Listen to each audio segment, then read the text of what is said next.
Good evening, everyone. It's wine o'clock here at the WINEMAN's. Tonight's wine, Dominio Di Fontana Garnacha Syrah. This is a Spanish wine. It comes from Uccle in central Castile.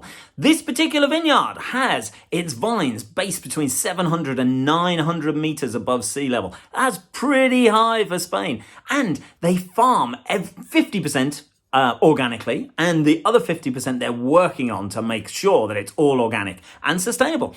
Brilliant growers. They want everything to be absolutely outrageously good. So we're going to try this bad boy tonight and see what it tastes like. So let me tell you a little bit about the difference between the two grapes. So you obviously have Garnacha, which is the Spanish version of Syrah, of Grenache, not Syrah. And then you have Syrah, often also known as Shiraz. Now, these are two varietals that grow very, very, very well in the central Castile area. And they're going to give two different notes and flavors to this wine. Let's look at the color. So you can see it's quite clear. It's, especially considering it's got Syrah in it. But the Grenache is a very, very light-skinned grape. So that gives it a different sort of intensity in terms of the aroma, but also the flavor. So let's see what we've got. So it is quite intense. Now, it's a Spanish wine, so it's not like Rioja or anything like that, because they don't oak this in any particular way. But it is kept and matured in the stainless steel cask, so that imparts, that allows it to be naked, basically. It wants the purity of the fruit to really shine through. It doesn't want to be tainted in any particular way. And that's a really, really good thing. It's a very bold move by the grower. So you've got this herbally sort of timey characteristic with it, but you've also got the peppery spice that comes through from the Syrah.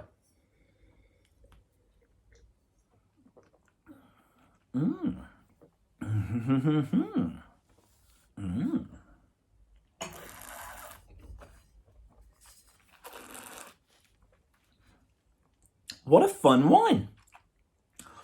It's not a big, expressive, bold, smack you in the mouth wine, but it's got that lovely pepperiness that comes from the Syrah. It's got a sort of, as I mentioned, a herbaceous character to it, and almost a licoricey characteristic that really shines through. The length is really long. It's still going, and the tannins, soft, supple, delicious. There's hardly any dryness to it, but I wouldn't say it's delicate, because it's certainly not delicate, but it certainly isn't a big boy. It's one of these sort of medium weight wines that you could just happily drink on its own. I think this is beautiful. I mean, 80% Garnacha, 20% Syrah. It's the sort of thing that is going to go with paella, if you want to have something like that. It's going to go with lighter dishes, chicken dishes, something that it's got lots of peppers in it as well anyway, tomato-y based dishes. I really, really like this one. It is in my Red Wines Anti-Wine Taster Case for this month. It's just won a whole load of awards, so I think you'll really enjoy it. Go for it. Dominio Di Fontana Garnacha Syrah. Cheers.